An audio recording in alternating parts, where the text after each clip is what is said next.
When you're using Instagram Reels, one of the worst things that you can do is be seen tapping your screen and moving back in your footage. That just doesn't look professional. So let me show you a little trick on how to avoid that called the countdown timer. Now this is actually a trick within a trick within a trick, so I got some bonuses for you. Stick around until the end. This is a good one.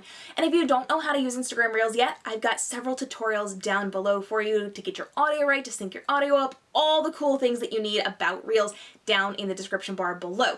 So once you're inside of Reels, you are going to click on that little, looks like a stopwatch down at the very bottom, and this is going to give you a countdown timer. Now the first part of this is actually deciding what length you want. So if you only need to move a little bit to get ready, you can hit that 3 seconds. If you need a little more time, or if you think your phone's gonna be wobbly, if your tripod is kind of weird, you're going to make sure you switch that over to 10. So down here, you can see where it says countdown 3, or you can click on it to 10 seconds. That'll do 3, 2, 1, or 10, 9, 8 as your countdown, and it will give that little audio cue to you as well as showing it on screen so you know how much time you have before it starts recording. Once you've decided what you're going to be counting for there, you have the ability to then determine how long your video is going to run for before it automatically stops on you. Now, if you are just talking, you may want it to go a little bit longer than you think you need, or get it all in one shot. But if you're doing a lip sync, a dub, an audio, if you are pointing to the beats, or if you're dancing, if you're doing something where you're going to be cutting things, or even line by line by line, this is the most amazing feature you can be using. So you see the end of that little timeline here? You can actually drag this to however long you want, and you can sync it up to different parts of a song if you're using audio.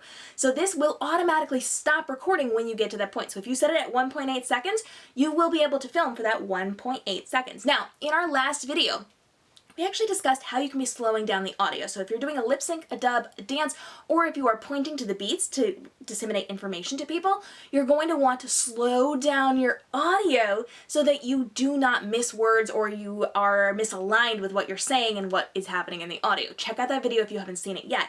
So you're going to sync it up to where your audio needs to end, and if you have set it as a slower pace, it will start to go slower for you so that you have the ability to keep up with that. Now you're going to be able to record one clip, move. You can move your camera, you can move yourself, you can change your outfit, you can change your background, you can change whatever you need, and then film the next clip. It will start from the place that you stopped and go to the next section. So you can cut as many times as you need. And here's the really important thing. This is a pro tip bonus. This is the part you don't want to miss, because most people don't talk about this. We know that the algorithms on Instagram and on TikTok actually favor when you have those cuts. It means that you spent a little more time making this video. It's a little more intentional. You took a little more time, a little more effort to splice things up and do things a little bit differently. Maybe you did a transition, or maybe you're just in a different location, a different outfit, or you just didn't know all of your lines and you're putting them together piece by piece. It doesn't matter because you took a little more effort to create that video.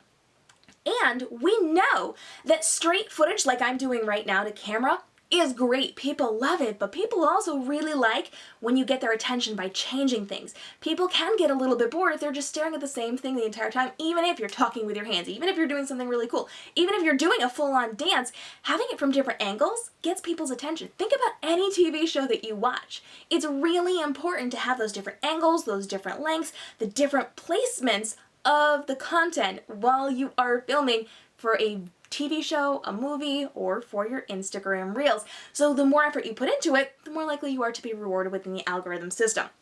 So I do recommend you do some cuts, but then it comes down to how many cuts should you do. Okay, we don't want to do a billion cuts in most cases, unless it goes with the song you're using. If it goes with the song, that's okay, that's an exception. But you want to aim for about 2 or 3 cuts for every 15 seconds. So if you're doing the 15-second version, maybe have 2 or 3 cuts. And this doesn't have to be for every time. Most of my content you will see is straight to camera. I just talk to camera and that's the way it goes. But to level up every once in a while, to get that algorithm kicked into gear, I will make cuts inside of my videos, especially if I'm doing a lip sync and audio dub, something like that. If you are doing the 30-second, and again, we've got a tutorial on how to switch it from 15-second to 30-second down below, you might want to do a little bit more, maybe 3 to 4 cuts through that 30-second footage. You don't want to do too many because that's going to make people get a little bit of whiplash there. We're going to get a little motion sickness. But you do want to have a little bit in there. And then when you do that, I do highly recommend that you're changing something about the frame, not just cutting your words. Because again, if it's just straight on footage, like it's always the same background, always the same outfit, always the same pose, and you're just splicing between lines, that doesn't change anything. That just means you cut out something that you messed up. You want to make sure that you are changing at least one element to get people's attention. So a different background, a different angle, different outfit, different hairstyle, different something to grab and keep their attention.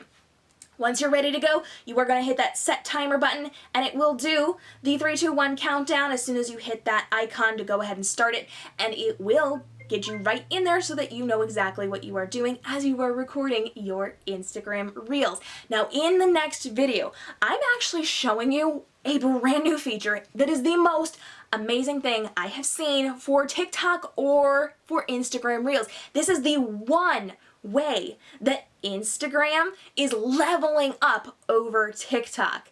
It's called alignment. And when you're doing transitions between different outfits or different locations, or you're doing something where you're like switching your hair, your makeup, your outfit, this is going to make sure you don't have a weird cut within your footage. It's brilliant, it's amazing, and I'm showing you in the next video. So hit the subscribe and notification bell because this is 100% worth learning, leveraging, and if you're a TikTok person, you can actually do this inside of your Instagram Reels and then put it on TikTok. This will save your butt over there. So hit the subscribe and notification bell. We're talking all about the alignment feature inside of Instagram Reels in the next one.